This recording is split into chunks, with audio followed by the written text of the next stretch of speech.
नमस्कार, स्वागत करते हैं आप सभी का आपके अपने YouTube चैनल पवन सर की क्लास में। प्यारे शिक्षक साथियों, हमारे देश में प्रत्येक वर्ष साल में 2 बार 2 प्रमुख राष्ट्रीय पर्व मनाए जाते हैं। पहला पर्व 15 अगस्त का होता है और दूसरा पर्व 26 जनवरी का होता है। इन दोनों ही पर्वों के दिन पूरे देश में धूमधाम से स्वतंत्रता दिवस और गणतंत्र दिवस मनाया जाता है और इन अवसर पर देश के सभी भागों में सभी सरकारी गैर सरकारी कार्यालयों में विद्यालयों में तिरंगा झंडा को फहराया जाता है।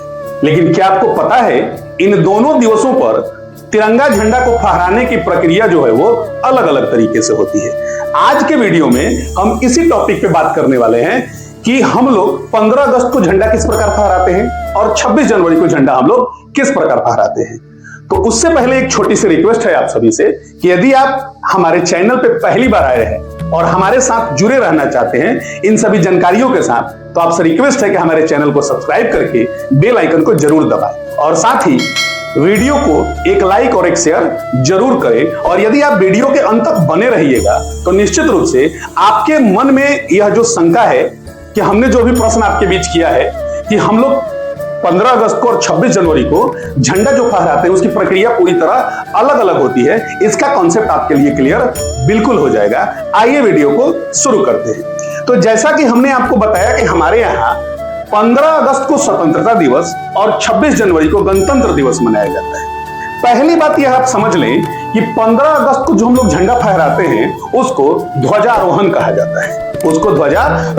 जाता है, जबकि 26 जनवरी को गणतंत्र दिवस जब हम मनाते हैं तो इसको झंडा फहराना बोला जाता है। अब थोड़ा सा इसके बेसिक अंतर को समझते हैं। 15 अगस्त को ध्वजारोहण जो होता है वो उसकी प्रक्रिया कैसे होती है। 15 अगस्त को जब हम अपने तिरंगे को फहराते हैं, हम लोग झंडा को जब फहराते हैं तो झंडा पहले से उस दंड के नीचे बंधा होता है और मुख्य अतिथि आते हैं, तिरंगा पहले से नीचे बंधा रहता है और मुख्य अतिथि जब आते हैं तो झंडा को धीरे धीरे खींचकर ऊपर ले जाते हैं और तब उसकी डोरी को खींचकर झंडा को फहराते हैं। इस प्रक्रिया को ध्वजारोहण कहा जाता है। क्लियर हो गया। और जबकि 26 जनवरी यानी गणतंत्र दिवस को किस प्रकार झंडा फहराया जाता है, तो तिरंगा पहले से ही उस दंड में ऊपर बंधा रहता है, सबसे उसके ऊपरी शीर्ष पे बंधा रहता है। मुख्य अतिथि जाते हैं और वहीं से झंडा को फहरा देते हैं। तो 15 अगस्त को झंडा जो होता है वो नीचे से ऊपर जाता है और 26 जनवरी को झंडा पहले से ही शीर्ष पे बंधा होता है और वहां से खींचकर फहरा दिया जाता है। इस प्रक्रिया को झंडा फहराना कहा जाता है। और 15 अगस्त को जो झंडा को नीचे से ऊपर ले जाया जाता है इस प्रक्रिया को ध्वजारोहण कहा जाता है। हमारे संविधान में इस बात का उल्लेख है और यही जानकारी मैं आपको इस चैनल के माध्यम से दे रहा हूं। हमारा यह कर्तव्य बनता है कि हम अपने संवैधानिक बातों को अपने से अपने विद्यालय के बच्चों को और आम जनमानस में पहुंचाने का कार्य करें। अब थोड़ा सा हम बात करते हैं कि यह ध्वजारोहण करने का क्या मतलब होता है। तो जैसा कि हम सभी जानते हैं कि हमारा देश 15 अगस्त 1947 को आजाद हुआ।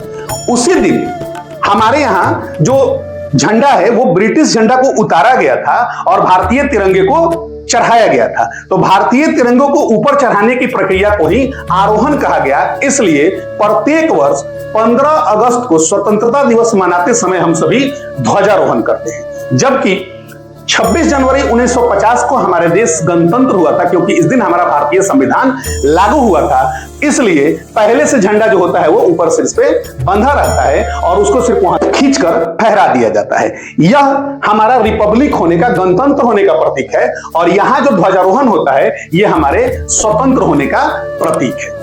उम्मीद है ये बातें आपको अच्छी तरह समझ में आ गई होगी। साथ ही एक और बात जिस पे मैं आपका ध्यान आकृष्ट कराना चाहता हूं, तो 15 अगस्त का स्वतंत्रता दिवस का जो कार्यक्रम होता है इसका मुख्य समारोह लाल किला से किया जाता है, जो कि दिल्ली में स्थित है। दिल्ली के लाल किले से किया जाता है और उस दिन मुख्य अतिथि के रूप में माननीय प्रधानमंत्री ध्वजारोहण करते हैं। कहां ध्वजारोहण होता है? दिल्ली के लाल किले पर। जबकि 26 जनवरी को गणतंत्र दिवस का मुख्य समारोह जो होता है वो हमारा राजपथ से होता है। हालांकि अब इस राजपथ का नाम बदलकर कर्तव्य पथ कर दिया गया है। तो यह कार्यक्रम कर्तव्य पथ से होता है और उस समय के मुख्य अतिथि जो होते हैं वो माननीय राष्ट्रपति महोदय होते हैं।